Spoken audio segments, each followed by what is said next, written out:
새벽 시간을 통해서 세 곳의 말씀을 읽어드렸습니다. 세 곳의 부흥성회를 소개했는데 오순절 일어났던 마가의 다락방의 부흥성회는 어떤 특징을 가지고 있는가를 말씀드렸고요. 사무엘을 간사로 열린 미스바 부흥성회는 어떤 역사가 일어났고 어떤 준비를 했는가를 말씀드렸습니다. 베드로를 간사로 열린 고넬료의 가정의 부흥성회를 생각하면서 어떤 특징인가를 말씀을 쭉 드렸습니다. 그 말씀을 세 곳의 부흥성의 역사를 생각해 보면서 부흥의 역사가 일어나려고 하면 세 가지 조건이 잘 구비가 되면 되겠다, 이런 결론을 얻을 수 있습니다. 첫 번째는 부흥회가 일어나고 부흥의 역사가 일어나려고 하면 첫 번째 부흥회를 통해서 강사가 참 좋아야 되겠다, 이런 생각을 해봅니다. 그래서 강사가 좋은 분이 된다. 두 번째 부흥의 세 가지 조건 가운데 두 번째는 강사도 좋아야 되지만 회중의 마음이 옥토와 같은 마음을 가지고 있어야 된다라는 겁니다. 그 다음에 세 번째로 강사가 좋고 회중의 마음이 옥토와 같은 곳에 성경을 보니까 하늘로부터 그들에게 부흥을 내려주셨다는 그런 결론을 얻을 수가 있었습니다. 이게 부흥의 원리다라고 얘기하는데요.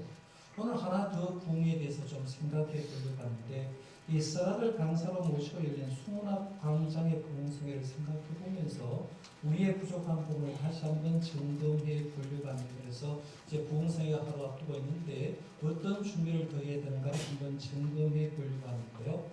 부흥회는 강사가 좋아야 된다고 제가 말씀드렸어요. 그러니까 이스라엘을 중심에서 열린 수문학 광장 부흥성회 강사는 이스라엘입니다. 어떤 강사였기 때문에 역사에 났을까? 이스라엘에 대해서 좀 생각해 보려고 하는데요. 성경은 그를 학사라라고 이렇게 얘기를 했습니다. 학사라. 이 학사라는 말 뜻은 기록하는 사람이라는 뜻도 있고요. 서기관이라는 뜻도 있습니다. 쉽게 말하면 이 에스라는 항상 하나님의 말씀을 기록하는 사람이었고 연구하는 사람이었다라는 말입니다. 두 번째 이 학사 에스라는 대제사장 아론의 16대 손이었다라고 얘기합니다. 에스라 7장 5절 말씀에 보면 이 에스라는 대제사장 아론의 16대 손이었다라고 이렇게 얘기하는데, 지금 우리가 살고 있는 시대는요, 옛날에는 핵가족이라는 말이 등장했는데 요즘은 등장한 트렌드가 1인 가구라는 말을 합니다. 옛날에는 3명, 4명에서 이제 핵가족이라고 얘기했는데 지금은 혼자 사는 1인 가구 시대가 되었다라고 얘기해서 지금은 사실은 어떤 가문이나 가족을 별로 중요시 여기지 않게 되고, 앞으로 우리나라가 이제 지내고 100년 어간 지나게 되면 족보하는 사람이 별로 없을 건데, 한 사람의 신앙을 평가함에 있어서는 사실은 가족력이 굉장히 중요합니다. 예를 들어서 여러분들 신앙생활 한 명 한 명의 저 사람의 신앙을 제대로 알려고 하면 저 사람 현재 나타나는까지는 모릅니다. 저 사람의 위에 뿌리가 누군가를 알 필요가 있다는 거죠. 아버지가 어떤 믿음 생활했지, 할아버지가 어떤 믿음 생활했지, 할아버지의 직분은 뭐고 아버지의 직분은 뭔가를 쭉 계통을 따라 알아내려야 저 사람은 저렇게 신앙이 형성되었구나 알게 되는데, 기독교 역사를 보면 훌륭한 목회자나 훌륭한 신학자의 경우에 대부분은 믿음의 뿌리가 있었던 가정에서 하나님께서 그 사람을 들어 쓴 것을 볼 수가 있는데, 에스라 역시 대제사장 아론의 16대 손이라고 얘기하면 자기 조상 16대 위에 올라가니까 대제사장 아론이 있었다 하는 걸 보면서 집안이 짱짱한 집안이었던 걸 봅니다. 그 다음에 에스라는 말씀을 연구하고 준행한 사람이었다라고 얘기하는데요. 에스라 7장 10절 말씀을 보니까 에스라가 여호와의 율법을 연구하여 준행하며 율례와 규례를 이스라엘에게 가르치기로 결심하였더라라고 얘기합니다. 에스라는 바벨론 포로지에 있다가 예루살렘에 왔는데, 바벨론 포로지에 있을 때나 예루살렘에 왔을 때 그가 하는 일은 뭐냐면 하나님의 말씀을 연구하는 거였어요. 하나님의 말씀을 연구하면서 그 말씀을 연구하는 신학교 교수처럼 연구만 하는 게 아니라 말씀대로 살려고 부단히 노력했던 사람이고, 그리고 자기가 연구하고 사는 그 말씀을 백성들에게 가르치려고 힘쓸었던 사람이다라고 해서, 그래서 말씀을 연구하고 준행했던 에스라였다라고 얘기합니다. 그 다음에 에스라는 제2차 포로 귀환의 지도자였던 걸 보게 됩니다. 이스라엘 역사를 보면 주전 586년에 바벨론에서 멸망을 당하고 바벨론으로 포로 끌려가는데요. 완벽하게 나라가 멸망하기 전에 이미 2번 바벨론 포로에 끌려갑니다. 그리고 나라가 멸망했을 때 3번째로 바벨론 포로에 끌려가는데 3번에 걸쳐서 바벨론 포로에 끌려가고 70년 포로 생활이 끝나고 주전 538년에 다시 한번 귀환을 하는데 귀환을 할 때도 3번에 걸쳐서 귀환을 합니다. 이 3번에 걸쳐서 귀환하는데 그때 2번째 귀환 책임자가 누구냐면 이스라엘입니다. 주전 458년에 2번째 이스라엘 백성을 이끌고 올라왔던 책임자가 바로 이스라엘이고 그가 예루살렘에 올라와서 신앙을 개혁해 보려고 성곽을 중건해 보려고 열심히 노력한 사람이 바로 이스라엘이었다 하는 걸 보게 됩니다. 그래서 이 사람이 드디어 이제 숙락 광장에 열린 부흥성의 강사로 초대가 됩니다. 강사로 초대돼서 이제 부흥회를 하는데 부흥회를 하기 전에 오늘 말씀을 쭉 읽어보면 제가 구체적으로 한 절 한 절 읽지 않지만 전체적으로 말씀드리면 이런 거예요. 부흥회 강사가 와서 뭘 하느냐면 말씀을 효과적으로 전하기 위해서 만반의 준비를 갖춥니다. 첫 번째 준비를 한 게 뭐냐면 나무 강단을 직접적으로 제작을 합니다.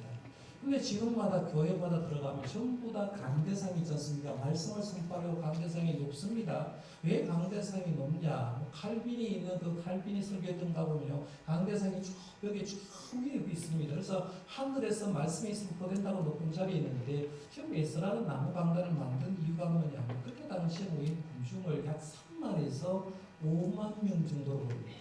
3만에서 5만 명 사람이 에스라가 말씀을 읽을 때 그걸 들어야 되니까 집중해야 되니까 이 에스라가 쓴 방법이 뭐냐면 높은 나무 강단을 만들고 거기에다가 만들어서 이스라엘 백성들 어디서나 볼 때도 자기에 집중하도록 이렇게 만드는 것을 보는데 나무 강단, 강대상을 쓴 교시가 누구냐라고 말하면 에스라였다라고 보게 됩니다. 그 다음에 그래서 이제 그렇게 강단을 만들어 놓은 다음에 제사장을 자기 왼편, 오른편에 이제 배치를 하는데요. 왼쪽에 7명, 오른쪽에 6명을 배치해서 에스라를 시중들게 합니다. 이건 이 목회자가 예를 들어서 에스라가 자기의 권위를 높이려고 하는 것이 아니라 백성들의 주의력을 집중시키기 위해서 그렇게 해서 자기가 그 중간에 서서 말씀을 전했고요. 그 다음에는 레위인들을 회중 가운데서 배치를 해서 말씀을 해석해 주도록 하는 겁니다. 그러니까 예를 들면 이런 거예요. 근데 골고리 들어가는데 레위인들을 중간중간 세워놓은 겁니다. 그러면 제가 예를 들어서 하나님 말씀을 선포를 하면 그 말씀을 레위인들이 이제 하는데 중간에 이해 못한 사람이 있으면 가져가서 이 말씀 이런 뜻입니다 라고 얘기를 해서 이제 전해주는 거죠. 그렇게 했던 것을 보게 되는데요. 이 강사 에스라는 자신의 입으로 선포되는 말씀을 효과적으로 전하기 위해서 어떻게든지 잘 전하기 위해서 모든 것을 최선을 다했던 걸 봅니다. 강사로서 집안 짱짱했고요. 실력 대단했고 준비와 환경까지 완벽하게 갖춘 상태에서 부흥성회가 시작되었다고 보게 됩니다. 그러면 내일 저녁부터 시작되는 우리 강사님 이름이 뭐죠? 강사님 이름이 김형준 목사님입니다. 김형준 목사님 모셨는데요. 김형준 목사님은 모르는 것도 많고 아는 분도 많은데요. 부흥성회를 통해서 이제 홍보 전단지를 여러분에게 드렸기 때문에 이런 분은 이런 분이구나라고 하는데요. 지금 여러분이 보고 있는 건 내일 드릴 우리 가이드북입니다. 메모할 수 있도록 가이드북을 만들었고 뒷면에다가 지금 강사 목사님 이런 분이다 있는데요. 서울 동안교회 담임 목사님입니다. 꼭 이렇게 담임 목사라고 하면 성도들이 궁금한가 교인이 몇 명쯤 모일까 꼭 궁금합니다. 교인이 지난주 출석수가 5,600명이 넘습니다. 6,000명 정도 모이는 교회 담임 목사입니다. 대구에는 6,000명 모이는 교회가 없는 걸 여러분 아시길 바랍니다. 대구 경북권에 6,000명이 사실은 모여 동신교회에 한 4,000명 정도 제가 모인 거로 제일 많이 모이는데 6,000명 정도 모이는 교회 담임 목사님인데 코스타 국제공부이사장이고 한국예술단 이사, 호남신학단 이사, 동남국제단 이사, 양력, 학력, 저서. 사실은요, 이거 인터넷만 치면 다 나옵니다. 사실은 이게 중요한 게 아니라 김형준 목사님의 신앙의 뿌리가 중요하다고 제가 말씀드렸어요. 3년 전에 이찬수 목사님이 우리에게 부흥성회에 오셨죠. 거의 2만 명 정도가 된다고 제가 말씀드렸어요. 300명도의 부흥성의 집회가 2만 명 교회 목사님이 오고 6천 명 교회 목사님이 오는 건 그렇게 드문 얘기예요. 여러분이 지금 보면서 진짜 훌륭한 목사님 보는데 제가 훌륭하다고 얘기하는 건 이창수 목사님의 경우에도 목사님의 실력도 문제지만 그 목사님이 대구의 아버지가 목회를 하셨잖아요. 40일 금식 기도하다가 세상을 떠났어요. 아버님 목회자 피를 받았어요. 40일 금식하다가 하나님께 부름받고 어머니는 살아서 계시는데 그 어머니가 자식을 위해서 얼마나 기도하는지 또 성경을 얼마나 외우는지 어머니는 로마서 전장을 달달달달달달 외우고 있다. 90세가 넘는데도 성경 말씀을 다 외우는데 그 어머니 밑에 누가 있냐? 이창수 목사님이셨다. 김영준 목사님도 제가 강사를 교섭하고 주변에 쭉 말씀을 들어보면 김영준 목사님도 지금 어머니를 모시고 삽니다. 권사님을 모시고 사는데 이 권사님 집안, 그러니까 외가 쪽에도 굉장히 대단한 집안이에요. 훌륭한 인물도 굉장히 많은데 믿음의 뿌리가 있는 그 가정에서 그 가정의 어머니의 기도를 받고 사니까 김영준 목사님 거에 하나님께서 이렇게 쓰셨다라고 보게 되는데요. 사실은 훌륭한 어머니 아래서 이렇게 훌륭한 신앙의 아들이 등장했다 하는 것을 보게 되는데요. 제가 이렇게 말씀드리는 것은 에스라의 가문을 소개하면서 에스라가 아론의 16대 손이라고 했는데 이 강사 목사님 한경 양의 그거 보지 마시고요. 신앙의 뿌리가 있는 가정의 말씀, 목사님이 말씀을 전하니까 우리는 강사에 대한 확인하려고 하지 마시고 강사가 어떤 말을 전하든지 하나님이 나를 위해 우리 교회를 위해서 말씀을 전해줄 강사로 보내준 줄 믿으시길 바랍니다. 100% 신뢰하고 말씀을 들으라는 얘기입니다. 그 다음에 두 번째 수문학 강좌의 구흥성회를 좀 연구해 볼 것은 구흥성회 집회 시간이 얼마 정도 되는가 하는데요. 구흥성회는 언제 하는가 제일 중요한 게 뭐 계절적으로 예를 들어서 봄에 하는 게 좋을까 여름에 하는 게 좋을까 겨울에 하는 게 좋을까 한번 생각해 볼 수가 있는데 수문학광장의 구흥성회를 언제 했다고 얘기하냐면 오늘 말씀해 보면 7째 날 초하루에 구흥성회가 있었다라고 얘기합니다. 2절 말씀에 나오죠. 7째 달 초하루에라고 얘기를 하는데 아무 생각 없이 성경을 보는 사람들 그러면 7째 달 초하루니까 7월 1일이 아닙니까? 그래서 7월 1일에 구흥성회가 열렸다라고 하는데 여러분 성경을 보면 꼭 이해하셔야 될 게 뭐냐면 지금 우리가 가지고 있는 태양력과 성경이 말하는 달력, 민간력은 다르다 하는 걸 봅니다. 본문에서 말하는 7월은 태양력으로 보면 9월에서 10월이 해당이 되고요. 이스라엘 달력으로는 이 7월 달이 어떤 달력이 되느냐 하면 신년도 첫 번째 달입니다. 그러니까 오늘 본문 말씀에 이전에 말한 7째 달 초하루에라고 얘기하면 우리로 말하면 구정 명절에라고 생각하시면 됩니다. 구정이 1월 1일이잖아요. 우리도 구정에 있는데 새해 첫째 달 초하루에 모였다는 거예요. 우리 교회가 구흥성회를 이제 내일 하는 거예요. 아무 생각 없이 하면 12월 2일 날 한다라고 생각하는데 제가 말씀드렸어요. 교회력의 한 해 시작은 언제부터라고 했습니까?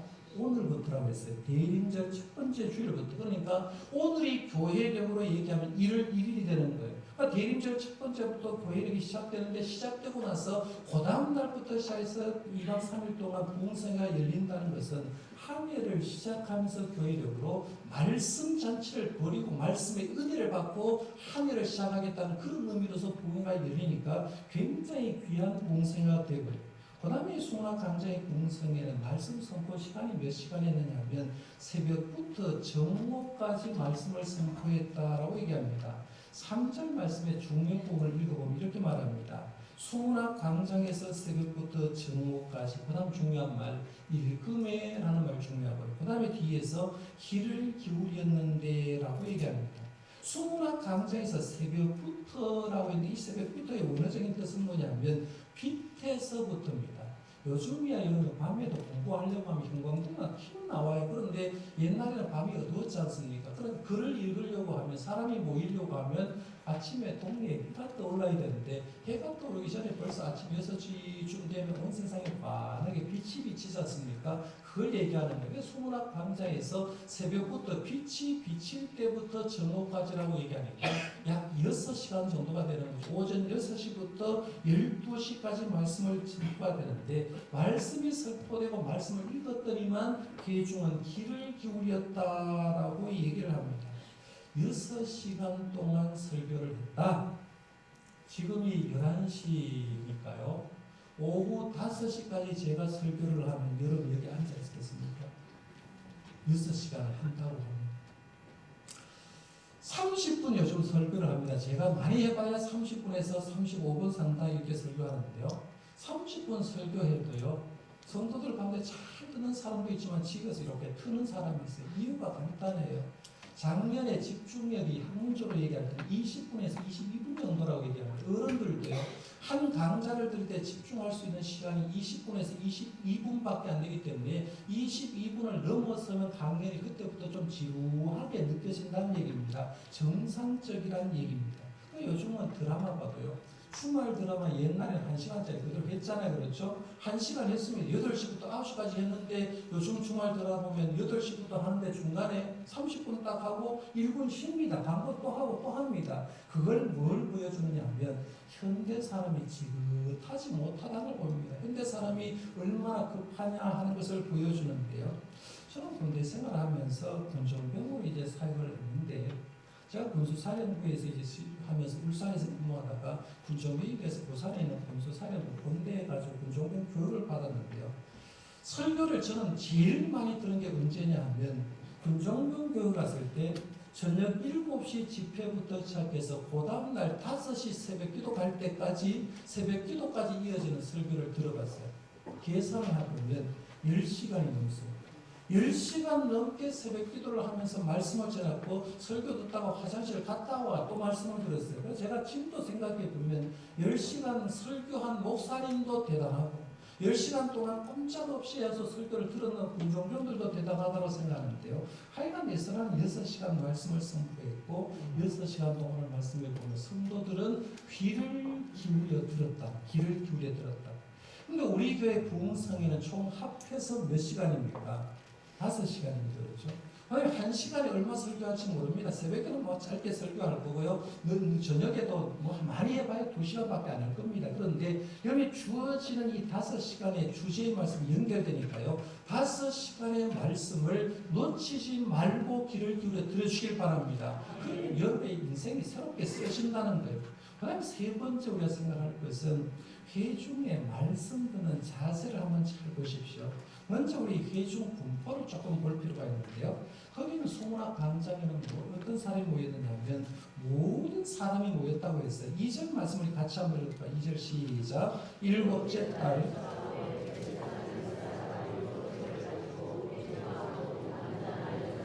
알아들을 만한 모든 사람 앞에 이르러 아멘.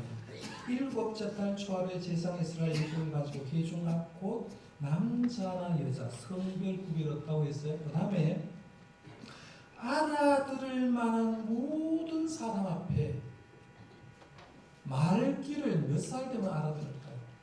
그런데 인간의 발달 단계를 보면요. 1살쯤만 되면 부모 눈빛 보면 말귀 알아듣는다. 1살 때 표현한 맘마, 아빠 이렇게 표현하고 그러니까 여기에서 말귀를 알아듣는 많은 모든 사람 우리 생각에는 어린데 어린 사람들도 거기에 와서 하나님 말씀 들었다는 거예요. 그러면 보통 우리가 이제 내일부터 봉성회를 하는데 어른들이 이렇게 얘기할 수 있죠. 야, 니 공부해. 니 아직 어리니까 아직도 아동부 다니니까 너는 말씀 들을 기가 없어 라고 얘기하는데 사실은 말씀을 누가 들을 수 있느냐 하면 어린 아이들도 잘 듣습니다. 지금 제가 설교를 하고 있잖아요. 관현악단들 한번 보십시오. 아동부 친구들이 있어요. 3학년, 4학년 중고등학생들이 있습니다. 얘들은 몇 시에 교회 나왔대요? 8시 40분 정도 거기서 나와서 9시에 아동부 예배, 중고등부 예배 드렸거든요. 얘들이 말씀 듣는데요.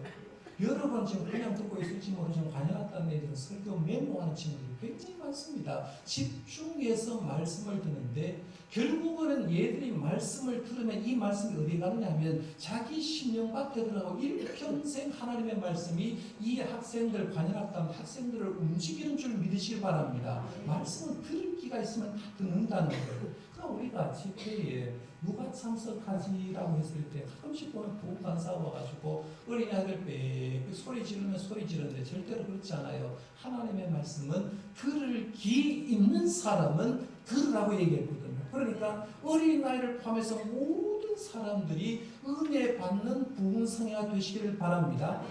시간 나와야 될 필요가 있다는 거예요. 그 다음에 두 번째는 책을 펼 때 거기 모인 모든 백성들이 일어섰다라고 얘기합니다. 5절 말씀 보십시오. 에스라가 모든 백성 위에 서서 그들 목전에 책을 펴니 책을 펼 때에 모든 백성이 일어서니라라고 했습니다. 사실 5절 말씀이 없어도 수문학 광장에 모인 사람들의 마음 상태는 이 목도가 되어 있습니다. 이유는 뭐냐면 1일 첫 시간에 나왔다. 우리로 말하면 설날 놀지 않고 거기에서 3만에서 5만 명의 사람이 거기에 모였다는 자체가 이미 옥토가 되었다고 얘기하는데, 옥토가 된 그들이 왜 모였을까라고 생각해보면 눈으로 본 거예요. 느헤미야 총독이 와가지고 100여 년 어간 동안 성벽 건축을 못한 걸 52일 만에 완공해서 쫙 올라가는 걸 봤어요. 그래서 눈으로 보면서 이건 하나님의 역사라는 거죠. 하나님의 역사가 아니면 이렇게 52일 만에 성벽 건축을 완성할 수 없구나라는 것을 그들의 눈으로 뜨면서 하나님의 움직임을 느껴버리는 거예요. 그 다음에 느헤미야 7장에 가니까 인구조사를 쭉 했는데, 인구조사를 하니까 예루살렘의 성 안에 있는 사람보다 성 밖에 동네 사는 사람이 많아. 지금 하나님이 어떤 메시지를 주겠다고 생각하고 그들이 수문학 광장에서 모였다는 거죠. 이미 하나님의 움직임을 느끼고 모였는 그들에게 준비된 회중에게 강사에 쓰다가 율법책을 딱 폈어요. 율법책을 펴자마자 오늘 말씀해 보니까 모든 백성이 뭐 했다고 했어요? 일어섰다라고 얘기합니다. 통상적으로 유대 사람은 말씀은 앉아서 들었고요, 기도는 서서 했습니다. 그래서 성경에 보면 바리새인들이 시장통에 서서 손을 들고 기도했다 이런 얘기 하잖아요. 유대인들은 서서 기도하고 앉아서 하나님의 말씀을 듣는데, 지금 수문학 광장에서 모였던 사람들은 말씀을 딱 펴는 순간에 말씀이 얼마나 갈급했든지 거기에서 일어섰다라고 얘기합니다. 이것만 봐도 그들의 마음 상태를 알고 은혜가 될지 아닐지 아는. 저도 설교자로서 벌써 오랫동안 살다 보니까요, 우리 교회에서 설교하고 외부에 가서 설교를 딱 해서 딱 서는 순간에 저분은 은혜 받겠구나, 저분은 준비가 안 됐구나, 저분은 말씀에 좀 가란 면이 느껴지는구나, 저분은 전혀 가라앉지 않구나라고 느껴집니다. 자세에서 느껴진다. 어떻게 느껴지는지 아십니까? 젊은 청년 남녀가 연애를 할 때 카페나 레스토랑 가서 음식을 먹거나 커피를 먹을 때, 남녀가 연애할 때는요, 의자를 딱 앉아 있는데 앉아서 뒤로 이렇게 적혀 있는 사람 한 사람도 없어요. 뒤로 해가지고 이렇게 해서 있는 사람도 없어요. 전부 다 사랑하는 사람은요, 카페에 앉아 있는데 앞으로 15도 숙입니다. 그래서 상대방이 어떻게든지 잘 들어주려고 이렇게 앞으로 숙여 있는 모습을 보이는 거예요. 그 자세 하나가 뭐냐면 내가 이 사람을 얼마나 사랑하고 얼마나 관심 있는가를 보여주는데, 우리 성도들도 마찬가지예요. 예배를 드리다 보면 요즘 그런 교인이 없어요. 전에는 어떤 교인이냐면 예배 드리는데 장의자 손 이렇게 넣어가지고 뒤로 이렇게 적혀있는 그런 사람이 있었어요. 제가 딱 보면 저 사람 평생 믿음 안 들어가겠다고 생각해요. 왜? 하나님의 말씀을 듣는 자세가 그래가지고요, 말씀의 역사가 일어나지 않아요. 근데 오늘 본문 말씀을 보십시오. 책을 펼 때 모든 백성이 일어섰다라고 얘기하는데요, 우리가 하나님의 말씀을 들을 때도 매 시간 말씀 들을 때 이런 수문학 광장에 있는 사람들처럼 간절함으로 들을 수 있기를 바랍니다. 그럼 내 마음밭에 심겨지는 거예요. 그 다음에 오늘 본 말씀에 우리가 회중들이 응답과 경배가 분명했다는 겁니다. 6절 말씀에 한번 보십시오. 에스라가 위대하신 하나님 여호와를 송축하며 모든 백성이 손을 들고 아멘 아멘 하고 응답하여 몸을 굽혀 얼굴을 땅에 대고 여호와께 경배하니라고 했습니다. 말씀을 선포하기 위해서 책을 딱 폈어요. 백성들이 일어났습니다. 그 다음에 뭐냐면 에스라가 뭘 하느냐면 하나님을 찬양한 얘기도 합니다. 여호와를 송축하며라고 해서 하나님 우리 찬양하십시다라고 얘기하니까 백성들이 뭐라고 했어요? 백성들이 손을 들고 뭐라고 했어요? 아멘 아멘 했다는 거죠. 하나님 찬양하십시다라고 하니까 백성들이 아멘 아멘 하면서 찬양했다는 거예요. 준비된 강사의 말 한마디 회중은 아멘으로 화답했고 그대로 얼굴을 땅에 대고 하나님께 경배했다 해서, 그래서 본문에 보면 몸을 굽혀 얼굴을 땅에 대고 여호와께 경배하는, 이게 예배 모형입니다. 예배 자세는 이렇습니다. 예배하기 위해서는 예배를 이렇게 정해야 합니다. 예배란 뭐냐? 예배란 하나님 앞에서 자기 자신을 드러내고 그리고 거기에 꿇어 엎드리고 그에게 최상의 가치를 드리는 것을 예배라고 합니다. 여기 예배를 드리는데요. 예배 그냥 내가 놓고 예배가 되는 게 아니라 예배란 하나님 앞에서 자신을 드러내는 겁니다. 내가 죄인이다. 내 속에 있는 걸 드러내고 그 다음에는 그리고 거기에 뭐해서 꿇어 엎드린다. 예배 자세는요. 낮아지면 낮아지도록 낮아지면 낮아지고 좋은 자리에서 나는 낮아지고 하나님께 드리는 것 찬양, 기도, 헌금은 어떤 걸 드려야 돼요? 최상의 것을 드리는 이게 예배의 정인. 이런 예배를 지금 누가 드리냐면 승낙 광장에 모인 사람이 드리고 있는 거죠. 그러니까 예수가 말씀을 피워놓고 하나님을 찬양하고 하니까 백성들이 아멘 아멘으로 화답하면서 거기서 무릎을 꿇고 하나님 앞에서 엎드려 절을 했다라고 얘기합니다. 이런 강사에 대한 화답과 진정한 예배를 우리도 할 수 있기를 바랍니다. 담임 목사로서 부흥성회 할 때마다요, 3년마다 이렇게 3, 4년마다 하는데 영역대학 참 많아요. 이제 강사 교수부터 시작해서 끝날 때까지 잘 끝나야 되니까 영역대학 분이 많은데 그 중에 하나가 뭐냐면 부흥 강사가 가지고 자리도 채워주려고 이제 많이 오고 하지만 성도들의 반응이 좋아야 되는데 굉장히 중요해요. 특별히 서울에 있는 강사 모셔놓으면요 반응에 굉장히 신경 씁니다. 왜냐하면요 서울에 있는 성도하고 대구에 있는 성도의 반응의 속도가 이런 다르다는 거 아십니까? 서울에 있는 사람은 지하철이 빨리 가듯이요 반응도 팍 옵니다. 그러니까 예수가 찬양하자 하니까 군중들이 아멘 아멘 하고 있는데 서울에도 여러분 인터넷으로 설교를 들어보면 말씀이 떨어지자마자 아멘 아멘 하는데 대구에 있는 성도님들은 아멘을 언제 하느냐면 제가 지금 설교를 하면 집에 가서 오늘 말씀 좋았지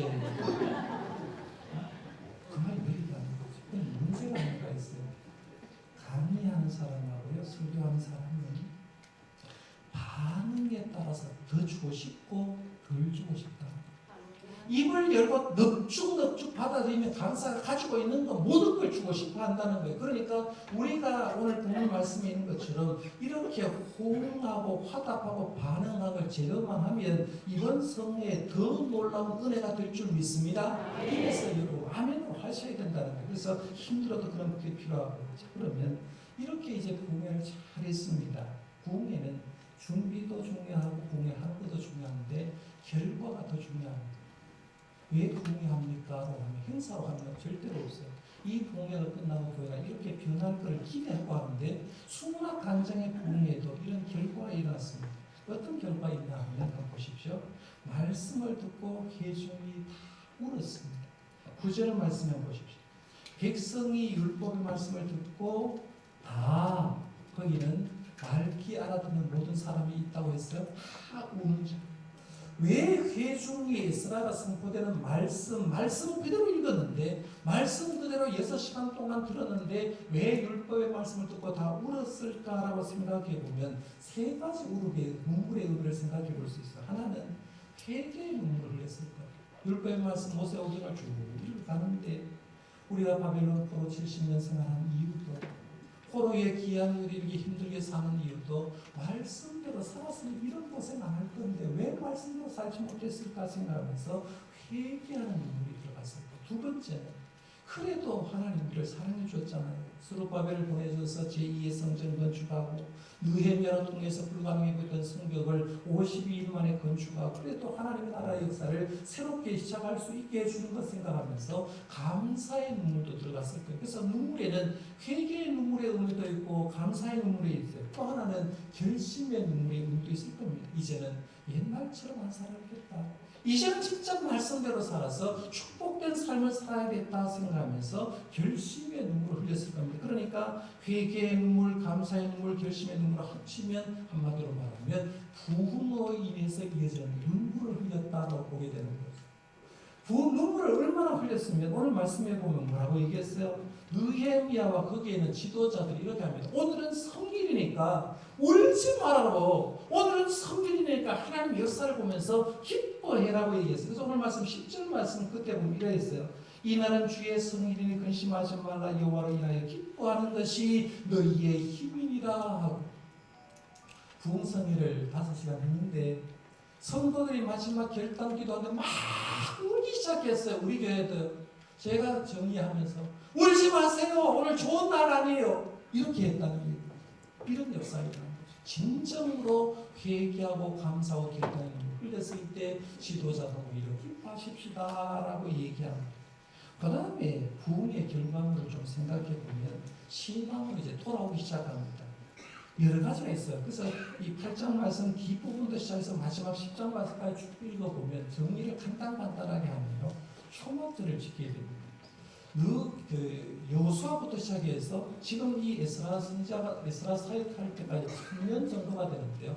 그때까지 초막절을 제대로 못 지켰다고 하는데 드디어 초막절을 지키면서 하나님 말씀을 다시 듣기 시작했습니다. 느헤미야 9장에 보니까 백성들의 죄를 자복합니다. 우리가 이런 죄를 지었습니다. 고백했어요.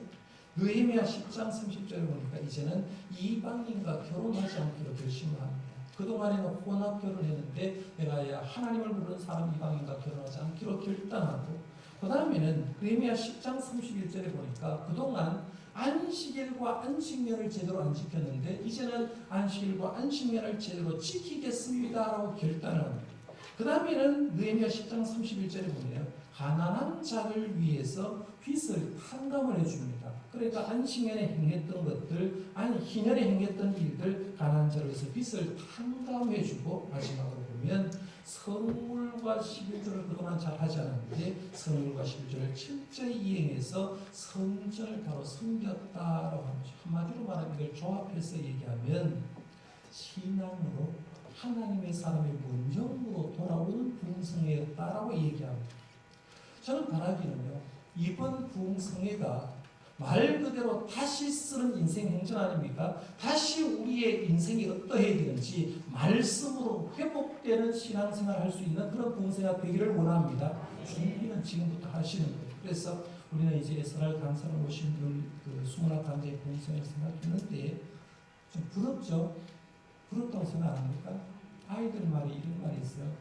부러우면 지는 거다. 부럽다고 생각하지 말고 수문학 강장의 부흥성회가 우리의 영적 부흥성회가 되도록 만들어갈 수 있기를 바랍니다. 지금부터 하루 더 남았어요. 기도할 때 부흥 강사를 위해서 기도하시고 우리를 위해서 함께 기도해서 이런 부흥성회가 진짜 교회를 시작하면서 우리의 영성을 다시 세워주는 그런 부흥성회가 되도록 함께 준비하고 함께 기도하고 참여해서 여러분 혼합 부흥의 역사를 경험하는 부흥성회가 되기를 바랍니다. 기도하겠습니다.